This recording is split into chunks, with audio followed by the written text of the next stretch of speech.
thanks, Stockton Leader, for supporting us. I have a great pleasure today to introduce some people that, the more I got to know about them, that's called demanding a bio, and reading through it and then trying to edit it down and so forth.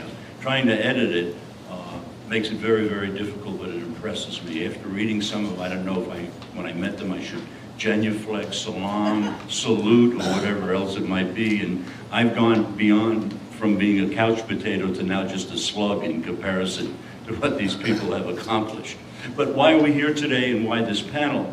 Primarily, we're looking to show our mentors, or us as mentors, that there are differences based on age and the time you grow up in our country, especially in our country.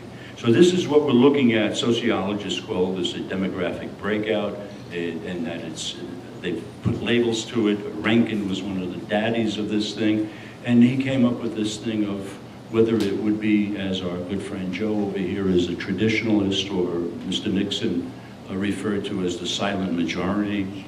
Lou, who turned around and came as a result of that effort when they lost their youth in World War II. During that period, he came along and he says, you know what, Daddy didn't have anything, I want to get everything if I can. So we come along with the boomers, and they did go boom for our economy and our country. And then we have a list, and I'll give you a touch on the bios more specifically.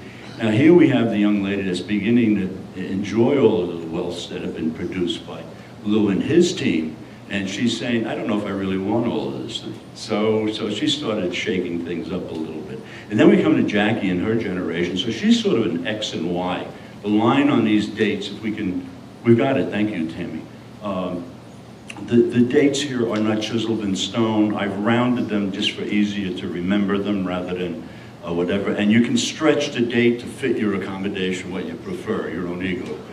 With that though, but Jackie comes along now and she says, you know, I can do a lot of things, but I want to do it my way.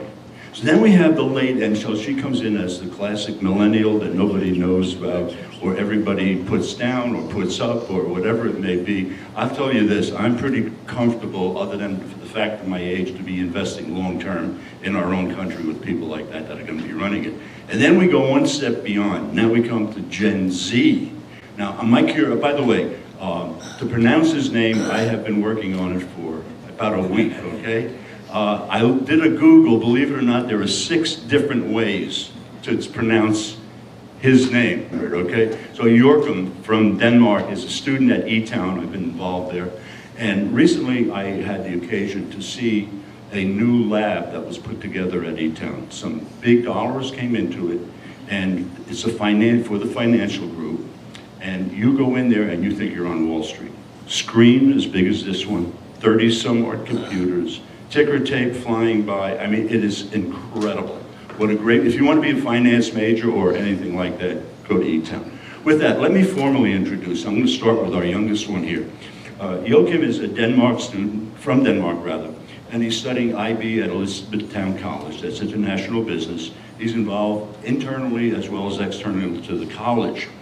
He's a research analyst, so he works part-time at the college as in the Social Enterprise Institute, and works directly under a professor of finance, Dr. Newhauser. Now he and 4 fellow teammates, or students, participated in Philadelphia Regional of the CFA Research Challenge, and I'm not sure what CFA stands for, Joachim. Chartered Financial Analyst. Okay, the financial analysts. I mean, Louis, you got a recruit here, I think, for you, if you will. And they came in and they came in as one of the top 4 teams in a global competition. So kudos, we've got some smart people over here. He's does mentoring to many of the students there. He provides some hands-on training in that lab. It's the only way I know how to call it. It's phenomenal. And I think the amazing thing, with an undergraduate degree, he's already been hired by Duluth as a research analyst and a project controller. Big 5 consulting companies don't want to talk with you unless you have the alphabet after your name. And my congratulations. So moving along from our youngest to our next to youngest, that's politically correct, okay? Jackie is actually an alum of Leadership York, and that shows. All right, Jackie is presently with WellSpan as manager of, did I get it right, community relations. And I don't think we can get anybody better than she's absolutely has taken on a big responsibility. WellSpan is getting bigger, especially with the things going around the health industry these days. She served as also marketing and PR over at Chester County. She's a member on committees at the YW, Downtown Inc., New York Literacy Council, Health New York Coalition. This is unbelievable. When do you have time to live? But this is their life. Next to her is a very young, the next youngest. Oh man, how do I do this and be halfway politically correct and do all of those things? With that, Wilder is the new executive director for Downtown since last year of Leadership York. Now, I don't know how much we know about Leadership York, but I got an education, even though I knew your predecessor quite well, all right? With that, Leadership York, they prepare people to go on boards in the 501c community, all right? So we're saying, when do we know of anybody that ever got any kind of training to become a board member? It's usually who you know, what you have on them, or how you can twist their arm to become a member. And I must say, Wilda has done a remarkable job. She herself is a graduate of the program. She's an alum. And they have about 3,300 alum that have been through their program. And some of the programs, forgive me for reading, however, the Leadership Training Program, Executive Connections, Future Leaders of York, Leadership for Diverse Schools, Mentorship York.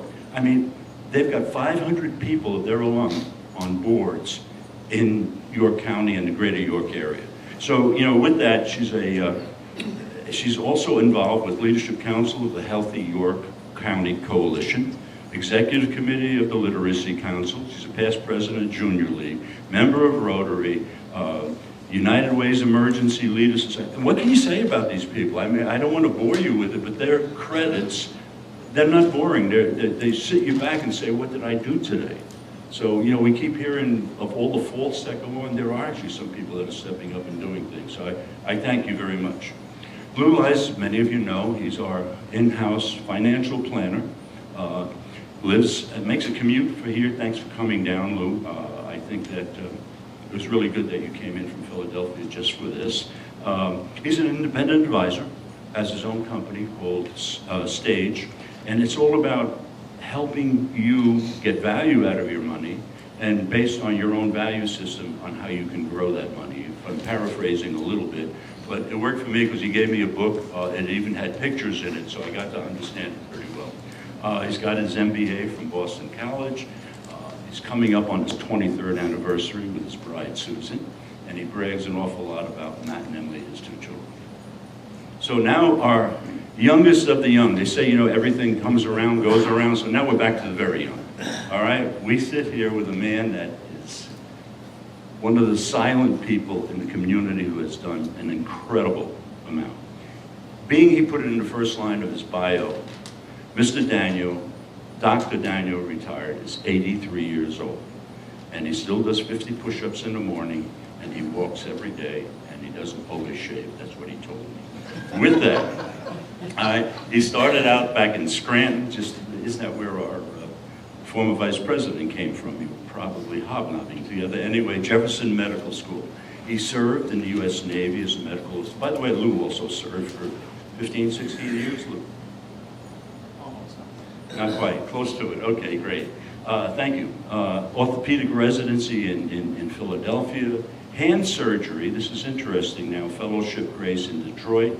Then he came into private practice here in New York. He is the founder of the American Association for Hand Surgery. It's got over 1,400 members through it.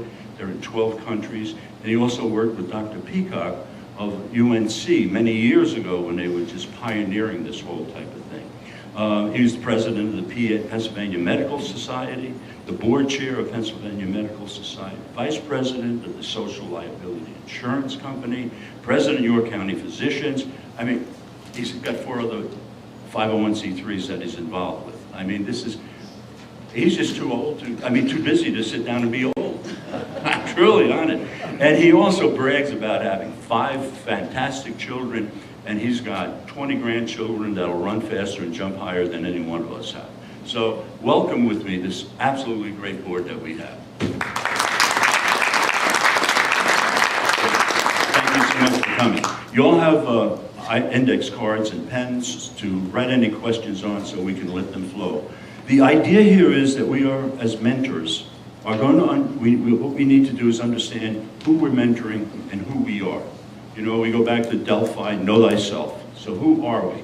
Well, we're going to use this demographic up here to help identify ourselves, because all of them have some peculiarities, some uniqueness, and some commonalities. So if we understand who we are, this is what we're asking our panel to tell us who they think they are, and how they relate to others before them, that came before them, and those that are younger than them coming up.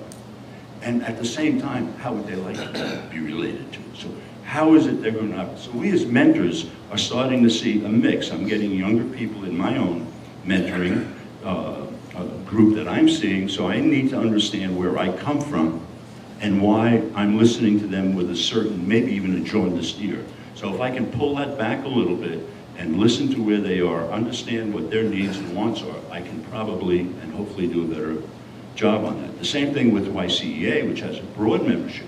How do we interface and build relationships with people that don't exactly have the same calendar or the same mindset as we do? So with this, we're talking about an openness. I'm going to ask that we start with Joachim, if you'd be good enough to tell us about yourself and whatnot, and if you jot your questions down, between Tammy and I, we'll collect them, we'll pass them up this way, we'll group them and see what we can do about getting together. Joachim, you're on. Thank you so much, Joe, and thank you to everyone for coming out. Thanks for having us. My name is Joachim, as Joe pronounced. I am from Copenhagen, Denmark. I came to the US 4 years ago to study international business at Elizabethtown College, and I'm currently wrapping up my senior year and graduating in 2 months. As Joe said, I will be working at Deloitte, moving into Harrisburg, starting in July, so I'm very excited for that. So Joe sent us a list of questions to kind of go over regarding who we are, how we learn, how we look to people around us. I guess for my generation, Generation Z, as we're classified here, we are very comfortable with technology. We use IT a lot, we use social media a lot. Personally, I use it to stay connected with people both here and abroad, friends from home and family. But we also use social media in a professional sense. We use LinkedIn to connect with people we've met before, people we want to meet, learn more about in the professional world. For me personally, I work very well in the mornings and at night. I'm very flexible and open to change. I like an open office setting, and I like the open door policy, but I do get that structure is still important, so you still have to have some sort of hierarchy. But for me, I think it's important to have an open space where everyone can talk on a more casual level. I think that makes, at least for my generation, that seems to work better. As I said, I use technology all the time. I use it to stay connected, and I do that mainly because it's simply easier. But for meetings, I also prefer to come in as a setting here, and if we have personal meetings at work or at school, face-to-face is really important from time to time. But when we're just talking about simple meetings, simple questions, for me, I prefer to do it online or through email, Skype, or text, simply because we don't always have time to meet up and sit down for 2 hours and go over things. Let's see. So one of the things that Joe spoke to me about before I came here was, how do people of my age and of my generation look to people that are older than me and people that are younger than me and people of my generation. So I'll start with people that are older than me. I look to people older than me as to take some sort of mentor role and help me grow in my personal development and in my professional sense. I think most of you have obviously much more experience than I have so far. I'm only 22 years old, I'm still in college. So whenever I go into the real world and the business world, I look to people above me to kind of, help me understand what's going on. But at the same time, I also want to show them what I can do, who I am, and I want to teach you more about how we work and how we've learned to do things nowadays. Similar sense goes for people that are younger than me.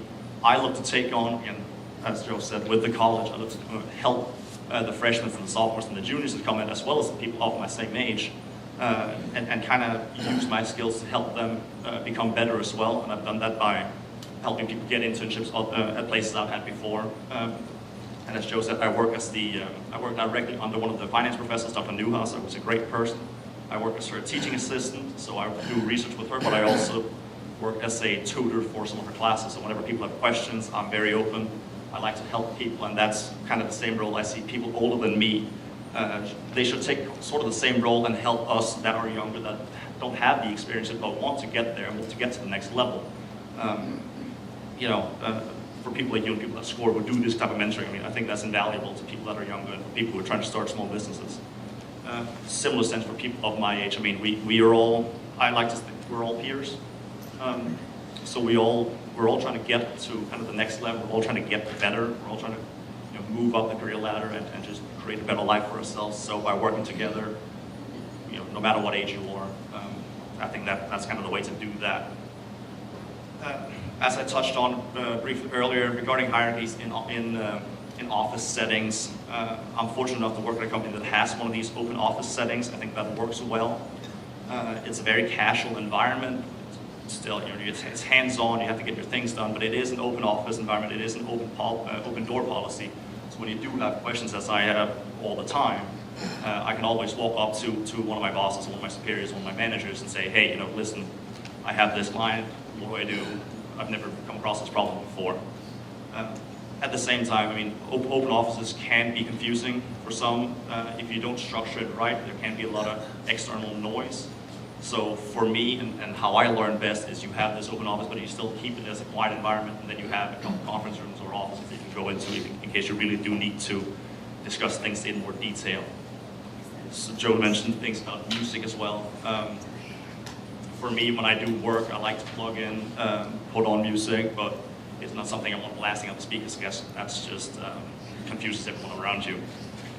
And lastly, how do I look at mentoring? I think mentoring is, again, as I said, I think it's invaluable. So I look to have mentors, but I also look to become a mentor as I further my career and I further my professional development. And I guess that is all I have for now. Thank you.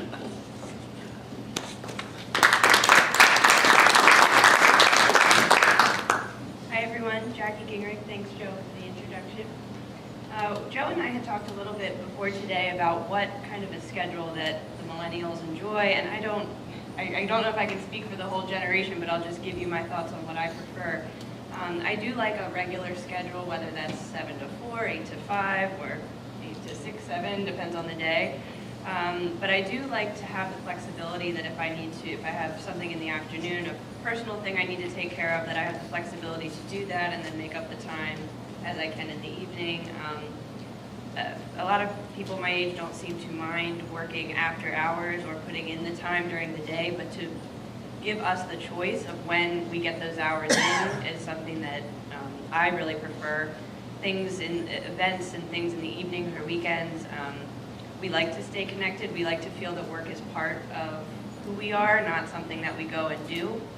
And that gets to another thing that Joe and I talked about. How do we interact with our coworkers, those that are older and younger than we are? And you don't want to have too close of a personal relationship with those that you work with, but you like to spend time with them outside of work, to know them a little bit personally, so that that you spend so much time with the people you work with. You don't want them to be strangers, but you want to be close enough that you feel you can have a little bit more of a relationship than just based on work topics and things like that. How and when do you use IT and social media? I do not use that much social media. I don't post out there. I like to look at friends and keep up with what they're doing, but I don't use it much for work. As far as email goes, I do it all day long, all night long. It's never off, and that doesn't bother me. I like to stay connected, and if I'm busy, I don't look at it, but when I have time, I like to stay on top of things and know if people need something, if I need to do something to stay on top of my work, whatever hour, it doesn't bother me. For styles of meetings and communication, again, email as much as possible. Let's take care of it quickly if we can. And if we have to have meetings, and this is kind of culture at where I work, just in our department, we don't like to have meetings to have meetings. So if we have every month, we like to have a staff meeting, but if there's nothing to cover that month, we don't have it. there's no point in sitting around to just, we have this meeting every month. So I like to have purposeful meetings, and when we have the meetings, oftentimes the agenda will be broken down with times next to it. We learned in Leadership York. It keeps us moving and it keeps everyone on task. There's nothing worse than, I don't think this is a millennial thing, but when you're sitting in a meeting and no one knows why you're there and you don't come out with anything that's been done. So a structured agenda, I really enjoy. Let's see, what else? Relationships with and expectations of those who are older and younger. As you had mentioned, I feel like millennials are just kind of like a sponge. Like, we're ready to soak up everything that you can give us. So whether it's good or bad or feedback or whatever you have, we'll take it and internalize it and work on it. And we're open to what you have to show us, because you've all been there and you've been in the working world so much longer than we have. I think sometimes people characterize millennials as thinking that they know everything, but I think we want to know everything. We want to learn from every bit of what you've done well and what you haven't done well, the mistakes that you've made, so that we can build upon that. Talk about the close working relationships. Age, I don't think, is a factor. That was something that I had thought a little bit about, because I'm the youngest person by far in our department, so it's hard to relate generationally. Like, oftentimes we do a lot of sitting around and talking and meeting different people, so you have to fill the air with things that aren't work related, and I don't always get the the generational jokes, the references to movies and the older things. So that's something that they acknowledge and try and make the small talk something that we can all relate to. But other than that, age is not a factor. I'm not scared of the older people in our department. I'm not afraid to ask them for help, and it's great to have the management that I do, that they open door if you need something. You're not interrupting them. I feel like millennials really thrive on momentum, so if you can keep them going and give them the feedback they need, it might seem like we are needy, but when you provide that feedback, it really keeps us churning and going and wanting to learn more. So feedback, whether it's good or bad, we seek it, wanting to be that sponge. Thoughts regarding organizational hierarchies and dealing with superiors. I don't have any subordinates or really peers. But role clarity is probably the most important thing that you all as business owners can give to the people who work under you. If there's clarity around exactly what that person is supposed to be doing, oftentimes there will be less questions, they'll have more direction of where to go, and less conflict, because there aren't people stepping on toes. In our department, we move a million miles an hour trying to keep up with the news and the communications and everything that goes on in healthcare in a day. And for a while we were restructuring, and it was uncomfortable because we didn't know exactly what our role was, and we were inefficient because we were all trying, two people were working on the same thing, and now that we've had time to really gel as a team, it works so efficiently to have roles, and there's less conflict because you know where you're going and you just want everyone to move out of your way to get there. Let's see, being mentored. Like I said, I seek mentorship anywhere that we can, whether it's board meetings or volunteer things, just sitting in on meetings. If you have younger people, if you have millennials on your teams, even if they're not going to participate in a meeting, just to have them along to start learning and to hear the things that go on, it really sticks in your mind, and it helps as a learning experience for them, even if they're not directly contributing to what's going on. It kind of gives a good foundation to build them up. And comments on multi-generational issues. I was looking up some of the things. I just feel like millennials do get a bad rap sometimes, so I'm interested to hear your questions of why we're so hard to figure out. But I was reading some of the things that, it was like the 11 best things about millennials. And two of the things that really stuck to me, I didn't think that they were odd, but maybe you all would kind of agree, to take advantage of our level of comfort working in teams and collaborating, because in elementary school, middle school, high school, everything we did was a group project. We didn't have a choice. I hated it then, but now I feel like I'm much more comfortable doing that in the work setting. And as you're going through school, you're thinking, man, if I had to do this at work, everyone would be getting paid and they'd all do their job. But we know it doesn't work that way, but it is more comfortable to work in teams, and when it works well, you can get so much more done by leaning on others, and that's something that we are comfortable with. So by enabling the people on your teams to do that, I think would take advantage of the millennial spirit.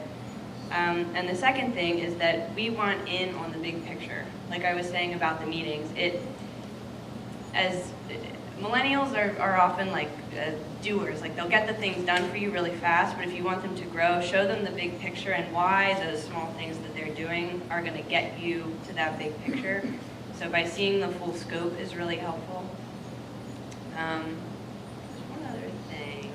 Oh, we want to see where our careers are going and want to know exactly how to get there.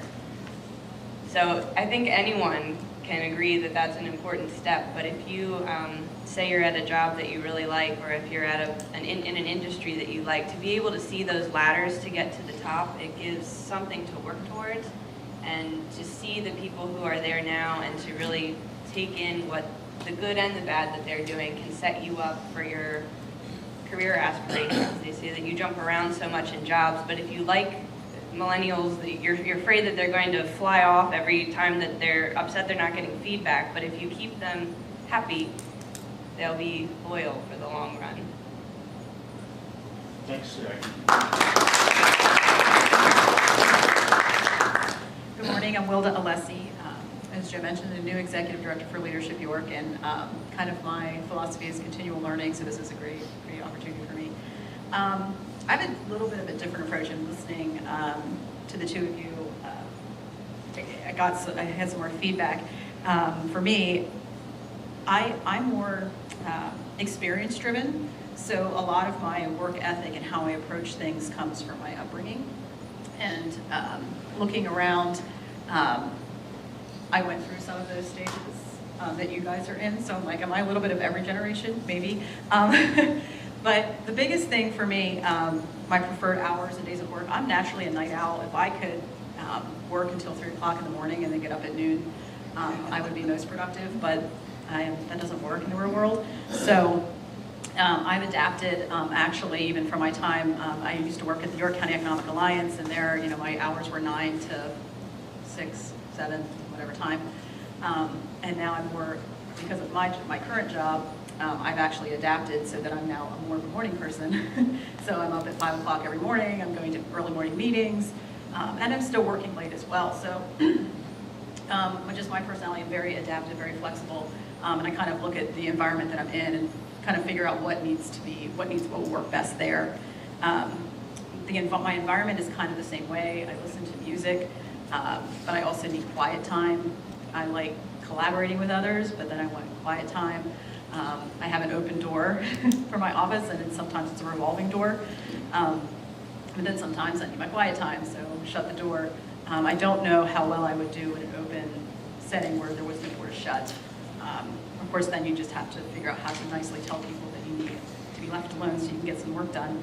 But I'm a very social person, so I need that social interaction, so I can't work 40 hours a week solo.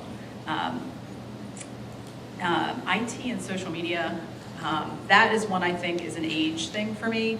I heavily use social media, I would say probably 10 years ago.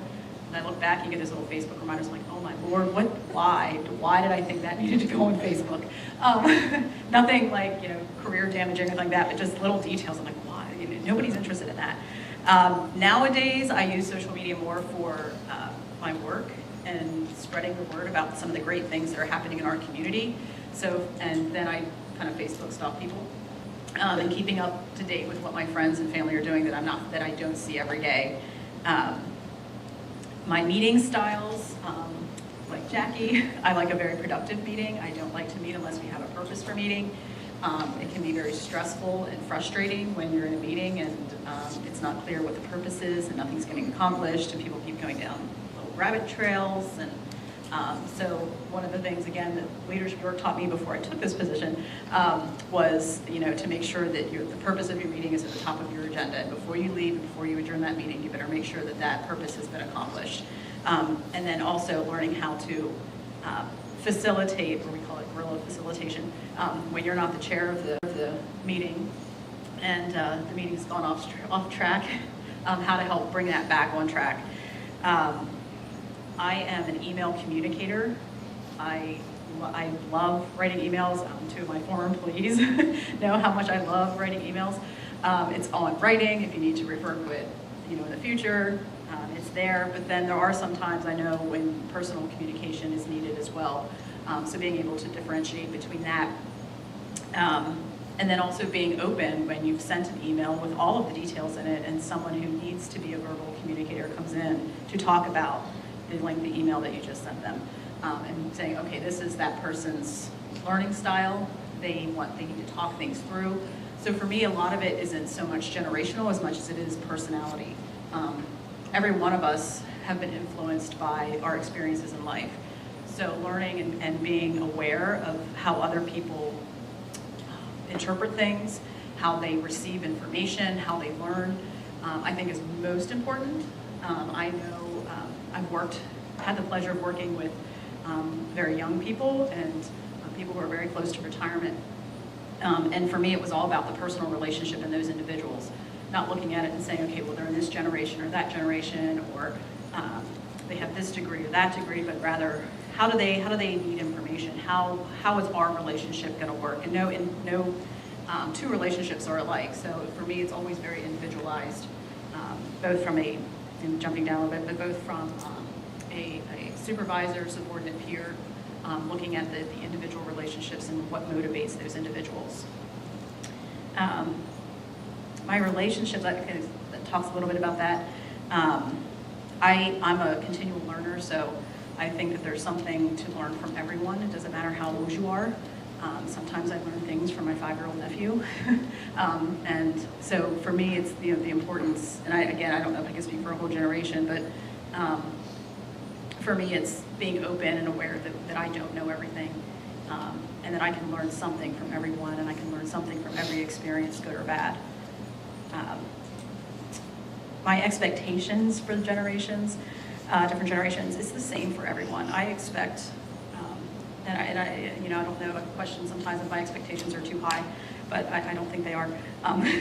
But give 100%, do what's right, leave your ego at the door, respect and value others' unique gifts, even those that drive you crazy, because everyone brings something to the table, and if everyone sitting around the table was exactly alike, there's no perspective, there's no depth there. So I always look to surround myself with people who can substitute my weaknesses and bring those strengths to the table.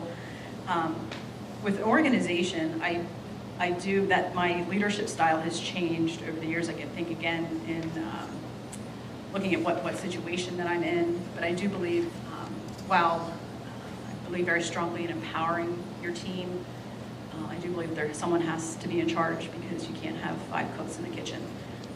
Someone has to make that ultimate decision, but how you can empower and allow your teams to make those decisions, allow them to make mistakes, let them know that it's okay to make mistakes. And then that person in charge becomes more of a clearinghouse for ideas, making sure that everything's coordinated, but it's not so much leading the charge and saying, here's how we're going to do it. I also believe very strongly that you can lead from anywhere. You don't need a title or the authority from the organizational chart to lead.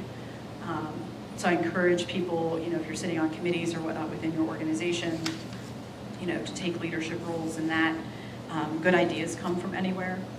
Again, you don't have to have a degree in something to be able to come with a good idea. So I love getting ideas and talking with people, running ideas by people with a totally different perspective, because they see things that I won't see.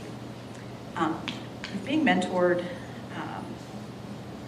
I actually went through our mentorship program, so I was a mentee at one point, and I was very fortunate to have been mentored for most of my career. But I think the most important thing is that the mentee is self-aware, knowing that they don't know everything already, being open to learn, accepting feedback, and being honest. Sometimes, you feel like you need to present a certain way, or someone's going to think less of you if you don't know this or don't do that, or you have a different way of looking at things, but you can't grow if you're not honest with yourself and with others. So from the mentoring side of being a mentor, while not having done that in a very structured role, I haven't had that opportunity throughout my career as well. And I think the biggest thing there is developing trust with that mentee. So if you're mentoring future business owners or people who are looking to open a business, developing that trust and that relationship so that you can have those honest conversations, so that if someone's going down the wrong path, you can say, look, you're doing the wrong thing. That's not going to go that way. And if you have that trust in that relationship, that person's more likely to heed your advice, I think. And leading people to conclusions instead of telling them this is where you need to go, but helping guide them to where they need to be. For multi-generation, again, I think it comes back to listening to people, being cognizant of who that person is, what they're saying, and how their life experiences may have impacted where they're coming from now. Everybody's different. Everybody, I'm not a big fan of general stereotypes. While there are trends, I do think that, again, each and every one of us have been shaped by our environment. So even when you grow up in the same household, you ever look at a sibling, you're like, what in the world? We had the same parents. Like, what the world happened? They had different experiences than you did. We're wired differently. So I think it's just each and every one of us are very unique individuals. So taking into consideration personalities, their backgrounds, and then there are going to be those generational trends or stereotypes that may fit, but I don't think it should be the driving force.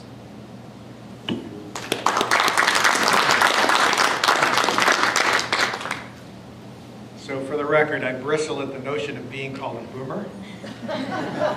Don't fit in the category up there, but I'm really close.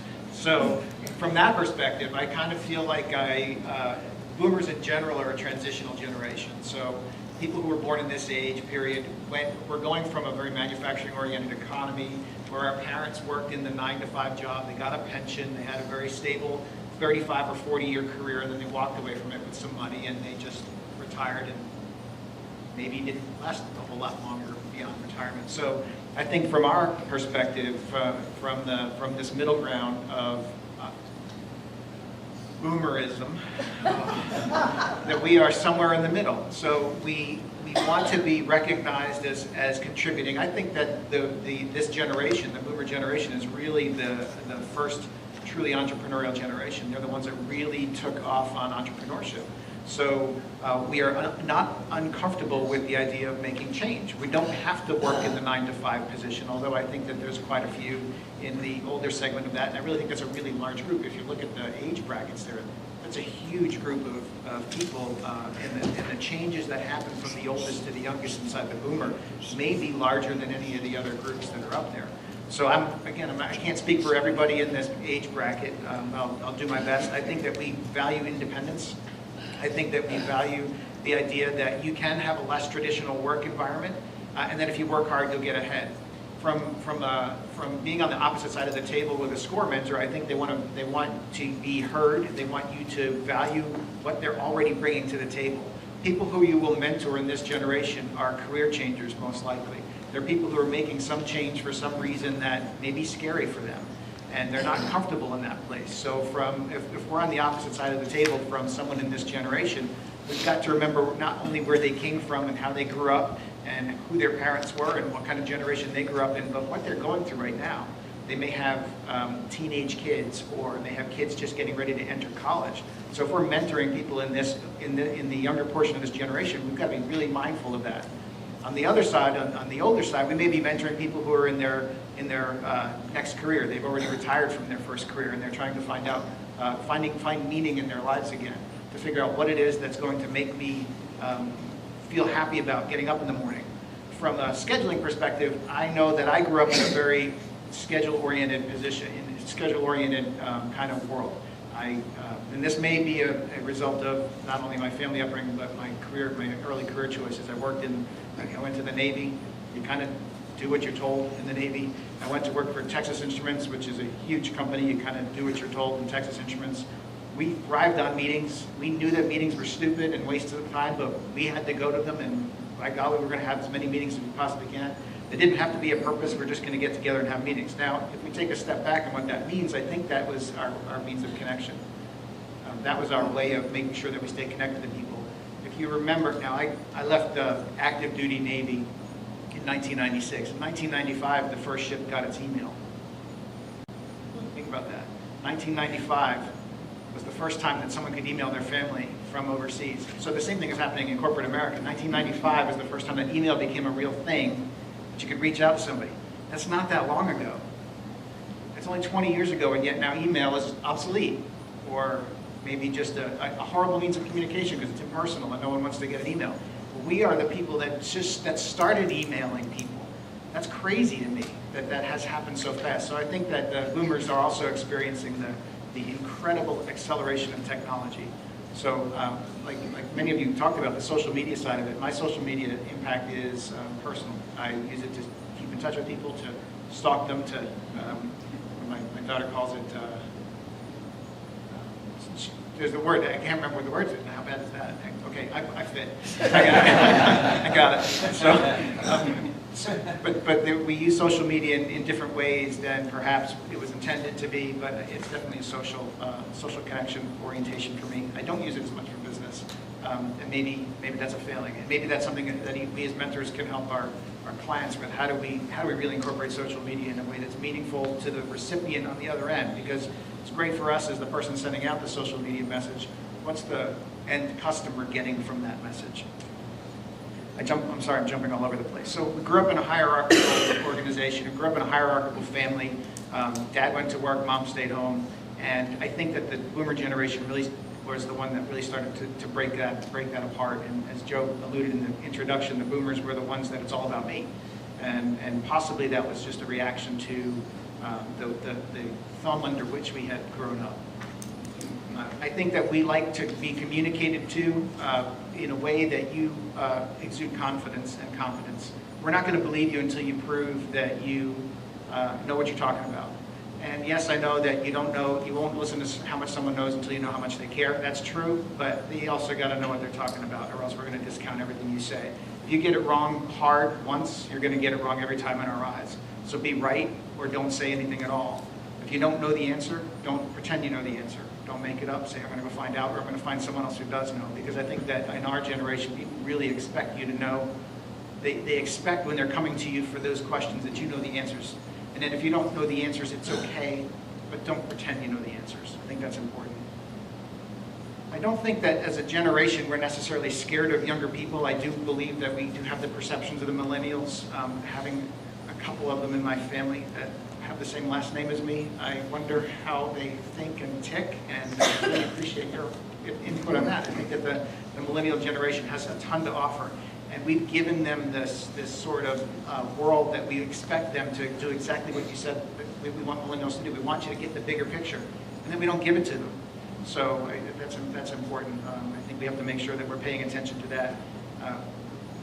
I think that, as Wilda also pointed out, part of where my experience comes from is my upbringing and who my family was, as much as it was how old I was and what time I was born in. I wasn't born in the period of time where I can remember the 60s. I was born in a time where the only memory I have of the 70s is when the Mets won the World Series, or went to the World Series the second time. So that's kind of it for the 70s, and then disco came in, and then, it's worth forgetting. So I think that boomers are generally research-driven. They want answers that are fact-based and that are well thought out. And I think that Will also pointed out something important about learning styles. We're generalizing across a 20-year generational window here, and yet we all come to the table with very different styles. So if we can approach, as mentors, our boomer clients, understanding that they're coming to this from a different way, everybody's going to come at it differently. That's going to matter. The sociology of work is important.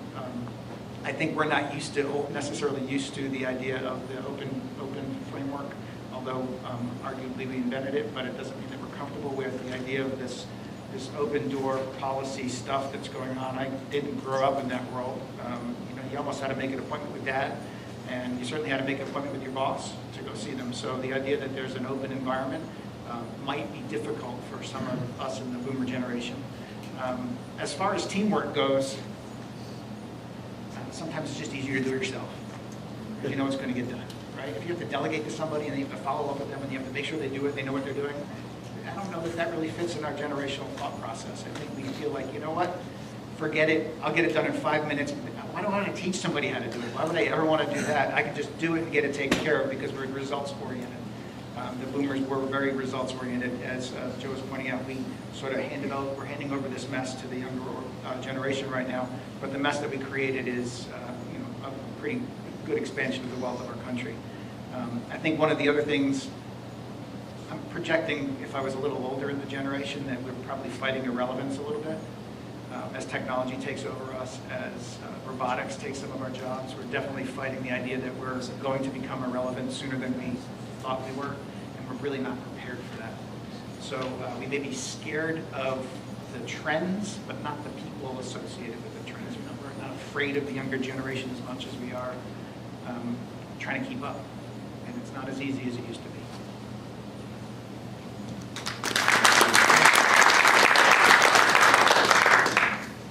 I'm Joe Daniel. I'm the designated traditionalist, also known as Geezer. I grew up during the Depression, the 30s, and of course World War II. At 6 years of age, my father, who was 50, was a miner, and he died in the kitchen. I saw him suffocate to death from his miner's asthma, which is anthracosilicosis. It turned out that the mine, there were 3 mines in my immediate area. My town is 12 miles north of Scranton. It's called a patch town. It's in the Lackawanna Valley between atolls of the Appalachian Mountains on either side. The Poconos on one side and the regular Appalachians on the other, although the Poconos are part of the Appalachian chain. I didn't realize that the mine actually ran under our house. And the mine I'm speaking to was across the street from my house.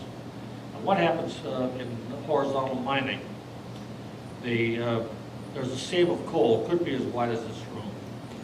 The miners drill and blast down the center.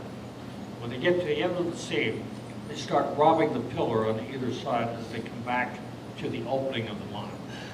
Well, it so happened that when they robbed the pillars, my house sank into the mine. And it was at a marked pitch until 1946. This happened in late 1942. The coal company said they didn't do anything with private property. It was only when state and federal laws came into effect that they came by and jacked up the house. It was my mother and I alone during the war years. My 3 brothers and sisters were away, so you just put up with it. And everybody in town was in the same boat. Nobody complained, nobody was making any money, they were surviving. We were the poor people on the other side of the tracks, and the rich people were the few people who worked in offices for the coal mine companies. And they weren't very rich either. At any rate, I had jobs in my junior and senior year in high school, college, and in medical school. But in my senior year in high school, the summer between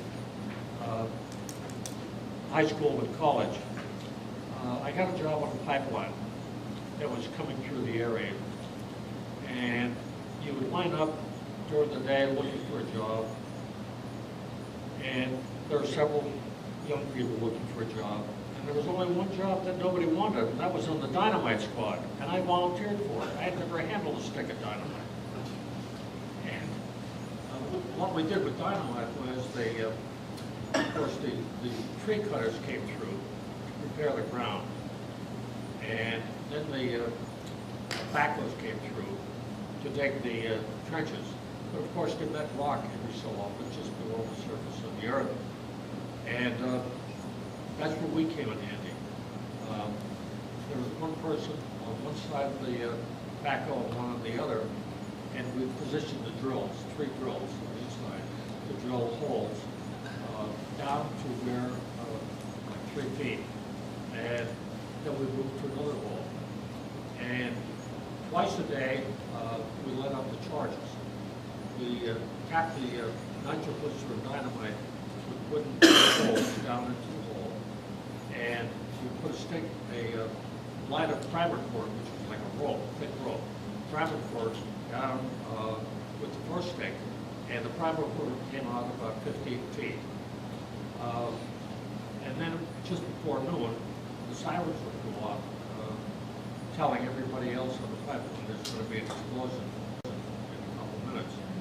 And then folks were assigned to use a lighter, come along and light the pipe, the primer cord on each side, then hide under a bulldozer. And some of us were assigned to go by neighboring roads. There were pads, there were dirt roads, whatnot, you know, in this hilly area. And this one afternoon for the last charge, I was assigned to one of the roads.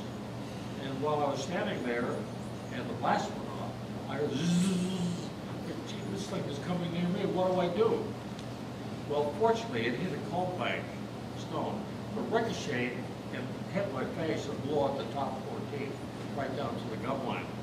And I blew out the shards so I wouldn't have to swallow them. But that finished me that summer. But I had other jobs.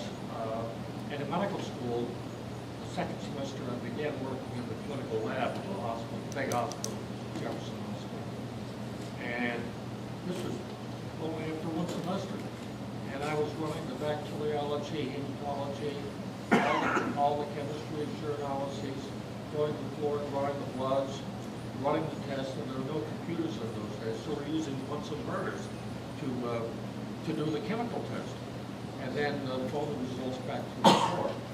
And for that, I got $22 a month and 3 meals a day in the hospital, in the doctor's room, which was great because I learned a lot during those 4 years. Then came residency and into practice. And a couple of things about practice I want to share with you because they brought out the challenges that come across and how you have to think very fast. And a lot of my background, look, staying cool, a lot of things have happened and you can handle it. Well, the first thing was in Detroit in the hand surgery. I got a phone call at the hospital asking me to call the office, practice in Detroit. And I was told that the chief wanted to see me on June 30th. And the fellowship started the next day. Everybody showed up the next day. So I told my fellows up from the leave, and they said, no problem. So I got out there, and he said, you know, we have 12 new doctors starting the fellowship tomorrow, and you're chief. I want to go over what you have to do. He said, we got 4 hospitals, and I'll have Eddie, my driver, take you around, talk to the operating room people, and how you schedule cases. And he said, these are the things you have to do. Each individual has to have someplace to go. There are 4 partners, and the night call of weekends, and who's going to staff the hospital will cover. He said, that's your job. And you'll be assigned to one of the 4 doctors for the year. Now, some of the doctors were there for a 1-month rotation from their internships in those days, 1 year after medical school. And some were there for 3 months, 6 months, or 4 years. There were 2 of us that were there for 1 year. But anyway, the first day I was with the chief, and we were in a rural place called Hamtramck, which is a city in Detroit, but it's a separate city. And there was a big Chrysler plant there. I got a call from the emergency room while we were in the operating room, and said someone got 4 fingers cut off in a punch press at the Chrysler plant. Chief said, come on, take a look. They came back with the x-ray, showed him. He said, look, you know, I got to be in the office right after this case. You handle it. I said, what do you want me to do? He said, flap them. I said, what do you mean? He said, you know, you make a decision, take off, roll the javelin, put the fingers in there, close it. 2 weeks will separate it, and a month later you'll separate the fingers. I said, how do you do that? He said, read up on it. I had never seen a flap before. Of course, I had neuro, but we didn't rotate to plastic surgery. Then in the late 1970s, while in New York, I came to New York in '67, got a call. I was in the operating room at York Hospital. Got a call that someone had their arm blown off. But I take a look at it. I went down. It was a police officer from New York who had a separate business of rescue on South George Street. The business is still there, opposite the Cold Restaurant. Big oxygen tank in the front yard. And he was leaning on this tank, talking to a salesman who was nearby, and the tank blew up. blew off his arm, 4 inches below the elbow. The arm dropped on the ground. He was thrown on his back. He got up, picked up the arm, brought it into the emergency room. And of course, you know, everybody was shell-shocked to call me, and I came down after the case. I said, get the x-rays. Went down and looked at it, and of course there were a lot of splinters. And I felt, well, you know, I haven't seen one of these or heard one of these, but I'm going to take a chance at replantation. Now, currently, they have microsurgery that was not available for those things. And currently, they use teams of doctors to do this. It was just me. And so I had to shorten this arm 2 inches and plate both bones, and then work on the artery, the veins, the nerves, and sew the muscles together. And he was in rehab, and eventually he returned to work as police chief in New York City for several years. But he got about 70% return of feeling and movement of the fingers. He couldn't make a full fist, but he was able to pitch and hold on to things. But all of that stemmed from my background of, you know, having some bad news about my father, reacting to challenges, taking care of the opportunities, thinking about, you know, what could be done in a situation like this, thinking in a hurry, lay out a plan. And that's what I've done for years as I've gone along. One of my greatest disappointments was just a few years ago. I did 1 year on and off research of the anthracite industry. And that went from Pottsville all the way north to Forest City, which was about 15 miles where my home was. And I stopped at every one of those towns on the way up and spoke to people at the gas station, the restaurant on the street. Nobody wanted to hear about the past. Oh, my grandfather used to talk about it, but that's gone. They were just totally disinterested. And the sad thing as a millennial, I mean, as a traditionalist, is that I feel many folks today, spanning the generations, have sort of disregarded their heritage, their culture. And this is one of the reasons we're in a tailspin. Everybody seems to be a victim of something instead of trying to pull themselves up. Now, that doesn't speak for everybody, of course. We've got some stars here, and there are plenty out there. But I think, in general, we've seen quite an uncivilized society. This is one of the things that grieves me as a traditionalist. Thank you, Joe. Do any of you have some cards written out with some questions on it? If you do, please pass them up this way. Tammy, could you help me out with that, please? Thank you. We'll start out with one. I'd like to make one or two comments and not necessarily bring my bio into it, but I sort of straddle some of this. I come out of an immigrant family, blue collar. You know, my dad worked at a blue collar factory. My mom worked cleaning offices at night. And there, the drive was economics, always economics. So I grew up with the frugality and the supposedly go do it, take care of it yourself. And this is what you're supposed to do, by the way. It was very top down. As I moved away, and I have to, believe it or not, thank Uncle Sam for that. He invited me to spend a little bit of time with him to wear the green. And I got to see what probably going away to college should have done for me. And with that, I think I start to slip back and forth. And now my frustration comes in some of the technology that's there. While I'm keyboard literate, thank you, Tammy, there are many, many types of things that I still need to know, and I'm looking to get another education and going beyond knowing what the names mean, if you want to use that thing.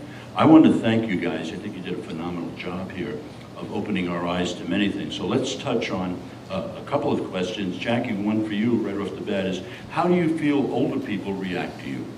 In terms of, you know, you're the young whippersnapper, you know it all, you've got a college degree. Like my dad said, Joe, go to school, get a white collar job. That was the drive. So I'm sure there are people like my dad still working in that hospital or still with WellSpan. What do you think?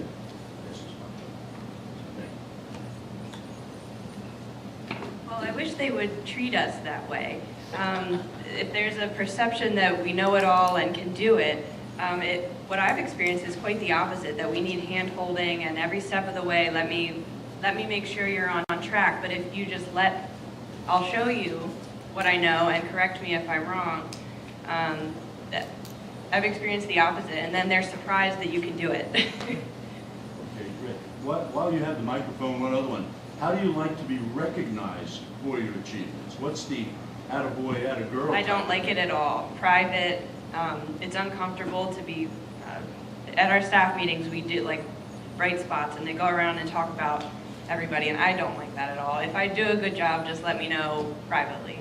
Joachim, how about you answering that part? How do you like to be recognized? Same question. It's similar as Jackie. I mean, I don't want to be singled out as, you know, outstanding, you did great, you know, give me a pat on the back later on when, you know, if we're working on it privately, 2-on-2, just, you know, send me a message, say, hey, great job with that, but don't single me out in a big group setting. I don't think there's a need for that. How about in terms of title and promotion? Yeah, if I then pass that by, I'd like the. We'll try that. I mean, okay, as a college student, my work experience is still limited, but I think if I were to get a promotion at some point, again, let me know in a private setting. I don't think there's a need to send out a huge email blast or get everyone in the office together to say this is happening. You know, let me know. Fantastic, of course, I'll take it. That's all. It's recognition of me doing a good job, obviously. Okay, great. But hold the microphone yet, because you and Jackie are becoming targets here. Explain the advantage of this open office, and someone is saying this is distracting.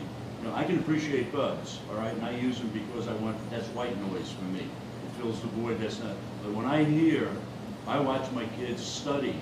It was like I just couldn't handle that type thing. So take that into the office environment. How do you deal with that? Don't you find that distracting? And then work interruption, they claim it takes X amount of time to get back into that frame of mind.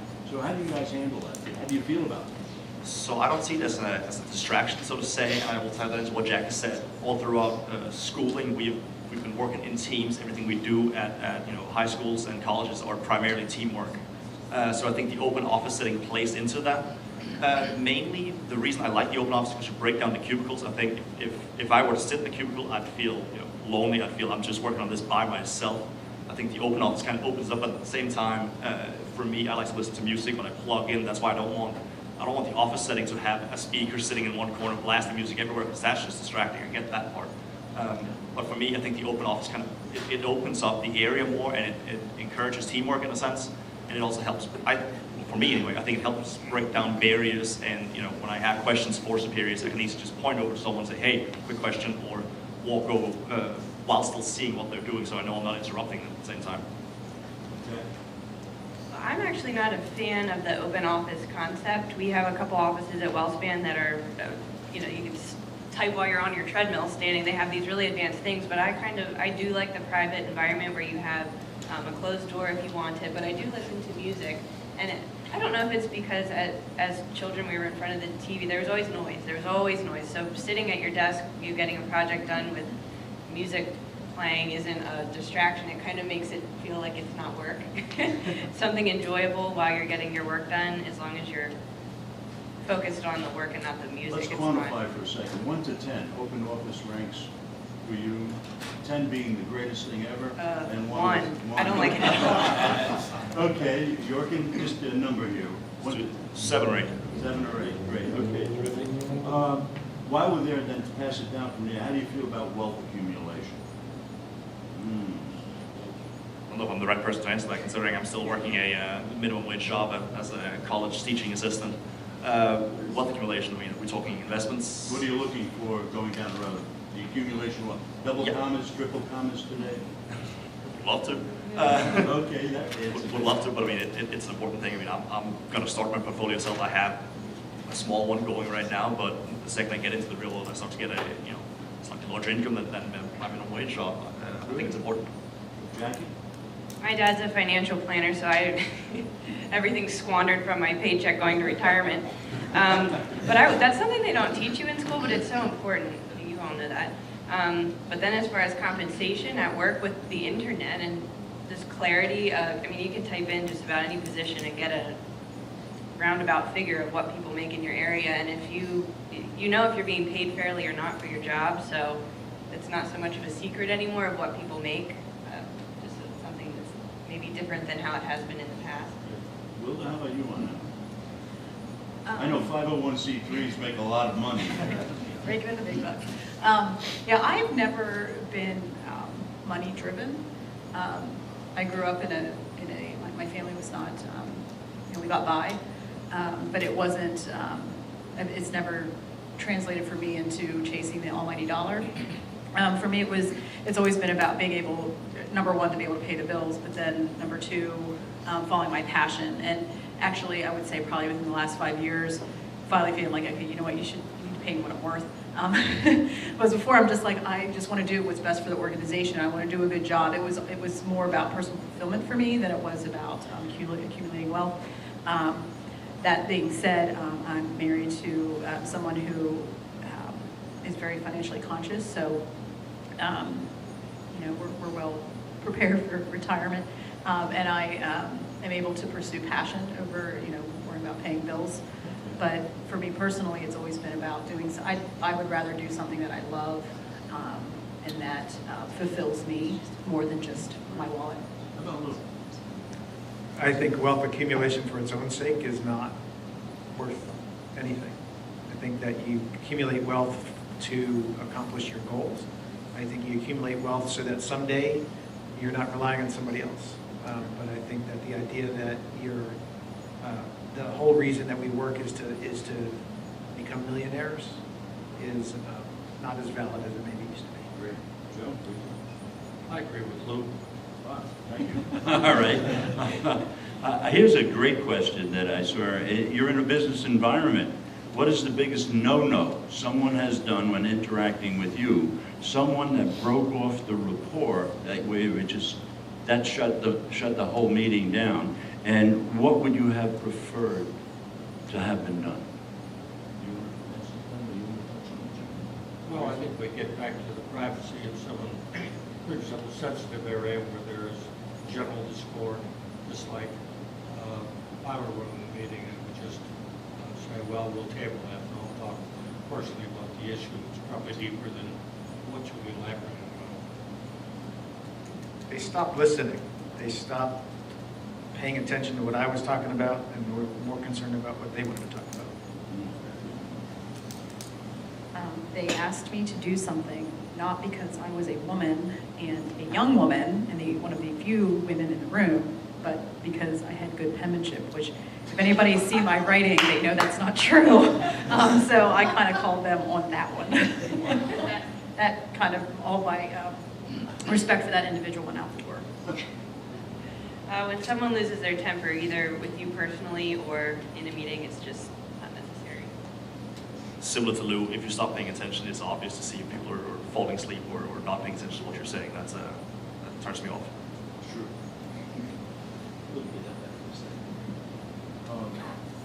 Just a very quick, how many of you prefer working as a team? How many prefer working individually on a project? Okay, good. So I guess a lot of it depends on what the issue is going to be, type thing. I think one question here is, this is for the three generations, the younger generation, if you will, the less older. Okay, how would you sustain in our country by redirecting the takers that you see around you and making them quote unquote makers? So there's a feeling here that there's the takers and the makers. How do you undo that, or should you be undoing the takers and going to the makers? So I push that down to you. All right. With all the generations that have come before, wouldn't it be a waste of time if we started from scratch? It just seems like we're not taking, we're building.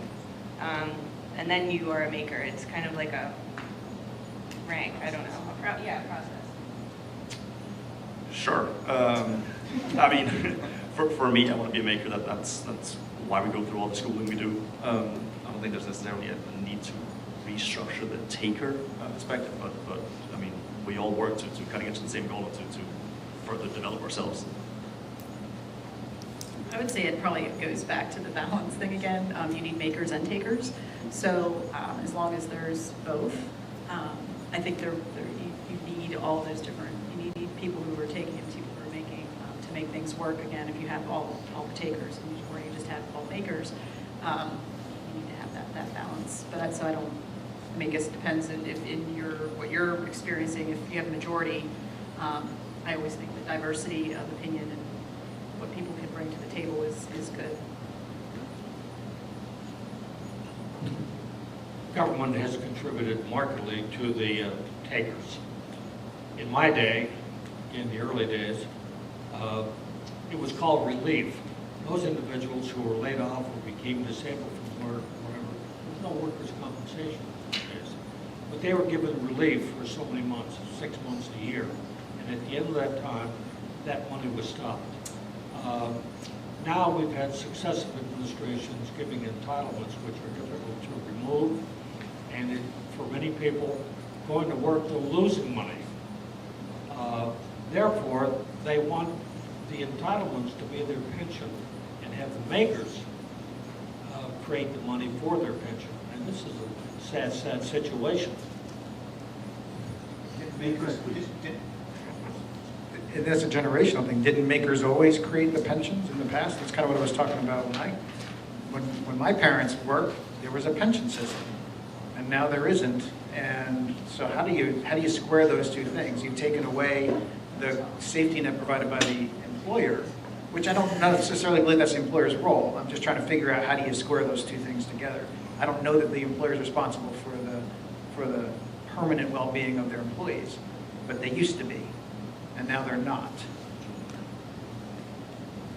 I think that's ending, not quite ending on a serious note, but that one, I think we could have a day's or an afternoon just on that subject. I do have one more that it's what's the value of stories, if I read the word correctly, in marketing?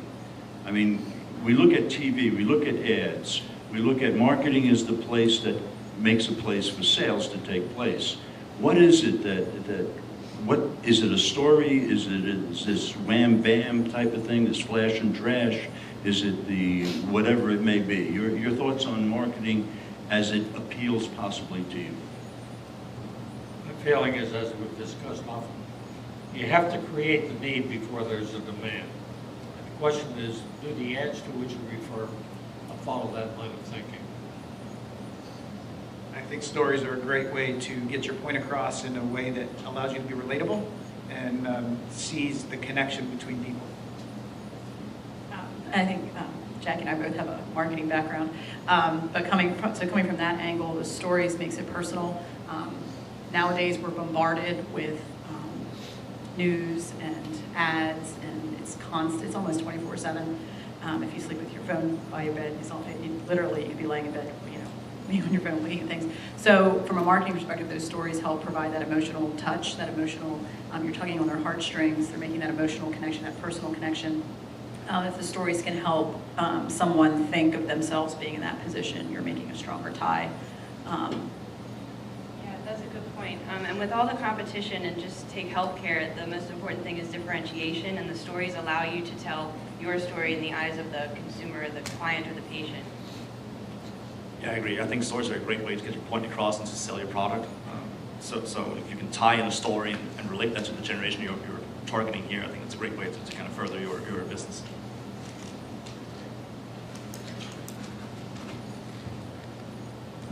Now, show me and tell them, is this the best meeting we've had so far this year?